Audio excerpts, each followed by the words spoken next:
What is up, bros and broettes? I'm KN-44, and this is the first episode of a series I love on this channel, and we didn't actually get to do it in Advanced Warfare because the classes in Advanced Warfare were just so cookie cutter.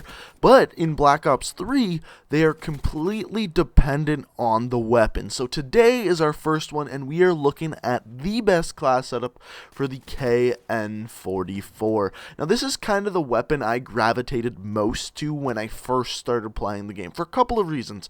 First of all, it very strongly resembles an AK-47, which we've come to use a lot in past Call of Duty games, and has just been always kind of that generally pretty standard assault rifle in most Call of Duties.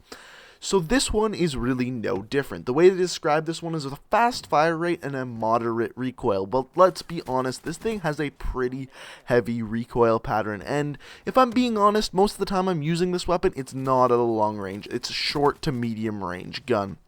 Now, you will get outgunned with this weapon at any short range by any SMG, so the distance you're going to want to stay is right at that middle range. Now, to create a class around that, you're going to want to use basically attachments and perks that are good at that range. So the first things first, let's go ahead and look at the attachments. So the attachments I use on this weapon, there are two musts and one that you can kind of switch out. The first must is the grip. The grip is incredibly important. The one that I kind of switch out is the quick draw, and the final one that is a must is a rapid fire. So let's go ahead and talk about all three of those. The grip is a must because, like I stated earlier, recoil is a problem with this gun. At a range, it's hard to stay on target, and especially because of the way I have this class set up, I don't use a red dot sight. To be honest, for most assault rifles and SMGs, you don't need any sort of optics. For the most part, the iron sights in this game are pretty damn good, aside from a few weapons here or there. When I first started to use the KN-44, I used a red dot sight, but then when I got used to the recoil pattern, I figured that it was definitely worth getting rid of that so I could use something later on, like a different perk we'll talk about later. So the grip is absolutely necessary to deal with that recoil, and the rapid fire. As soon as I put the rapid fire on this thing, it immediately improved. The time to kill immediately got better, and I definitely noticed it. Unfortunately, it's the last attachment you unlock. However, it is definitely 100% needed on this class. Now, the next attachment I had to decide between was either the quick draw grip or stock, because strafe firing is important in this game, but what you can actually do is just use a quick draw grip and jump shot instead of strafe firing, and then you also improve it at two different ranges. You can strafe fire, and then you can also do the whole quick draw at any single range. So if you pops around a corner, you can pull up those iron sights or a red dot sight, depending on what you're using, and be good in that situation as well. Now let's go ahead and talk about perks here. So with this class, I'm using Sixth Sense, Ghost, Fast Hands, and Blast Suppressor. And I have a feeling for most assault rifles, this is going to be my class setup.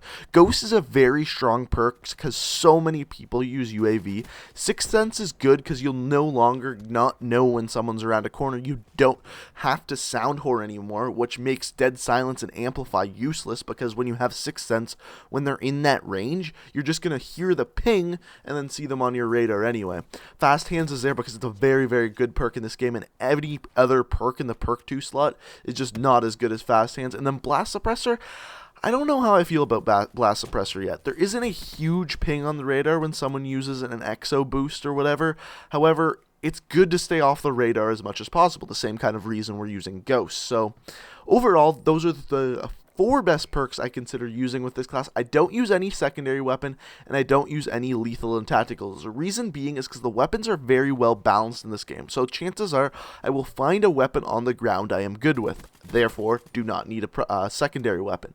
As far as lethals and tacticals go, I just really think attachments are a lot better use than tactical or lethal grenades. I find myself getting more kills with my primary weapon than I would with a tactical grenade or a lethal grenade. So that is my final decision on this class setup. I hope you guys enjoyed it. I really enjoy making these videos, so if you guys could leave a like rating and help improve this series, that would be super greatly appreciated. And let me know in the comment section below which gun you want to see me use next. I'm really curious. So rate that in the comment section below. Subscribe if you're new to the channel, and you'll see many more of these videos. And until next time, guys, peace out.